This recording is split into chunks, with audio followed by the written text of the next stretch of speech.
North Korea said on Sunday it was ready to sink a U.S. aircraft carrier to demonstrate its military might, as two Japanese Navy ships joined a U.S. carrier group for exercises in the Western Pacific.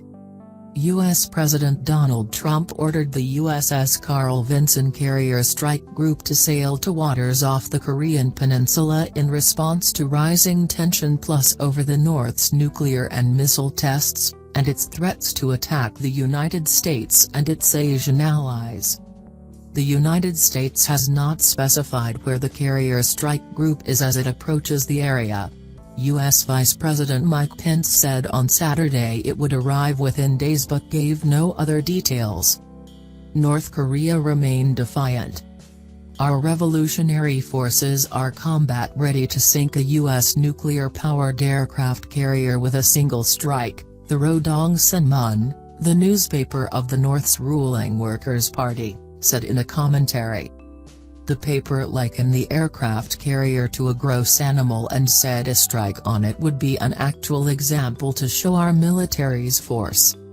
The commentary was carried on page 3 of the newspaper, after a 2-page feature about leader Kim Jong-un inspecting a pig farm.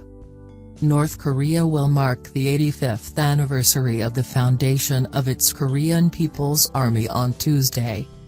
It has in the past marked important anniversaries with tests of its weapons. North Korea has conducted 5 nuclear tests, 2 of them last year, and is working to develop nuclear-tipped missiles that can reach the United States. It has also carried out a series of ballistic missile tests in defiance of United Nations sanctions. North Korea's growing nuclear and missile threat is perhaps the most serious security challenge confronting Trump. He has vowed to prevent the North from being able to hit the United States with a nuclear missile and has said all options are on the table, including a military strike.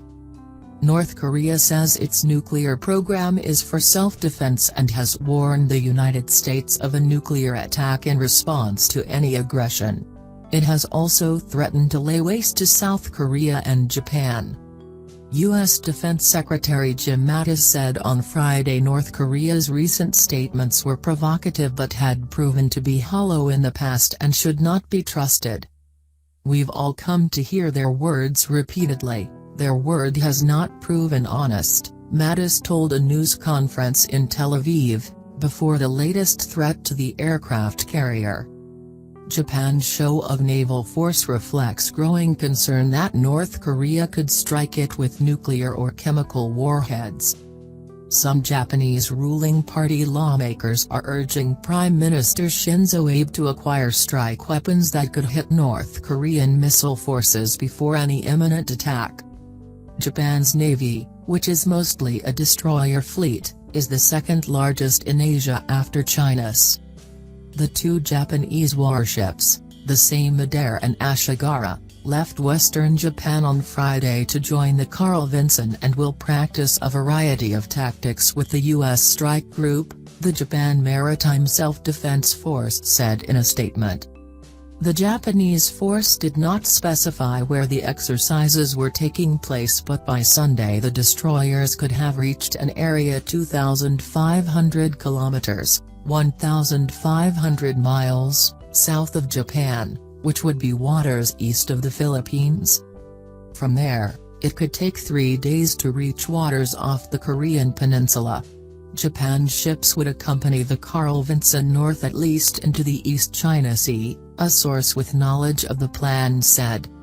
U.S. and South Korean officials have been saying for weeks that the North could soon stage another nuclear test, something the United States, China and others have warned against. South Korea has put its forces on heightened alert. China, North Korea's sole major ally which nevertheless opposes Pyongyang's weapons programs and belligerence, has appealed for calm. The United States has called on China to do more to help defuse the tension. Last Thursday, Trump praised Chinese efforts to rein in the menace of North Korea, after North Korean state media warned the United States of a super mighty preemptive strike.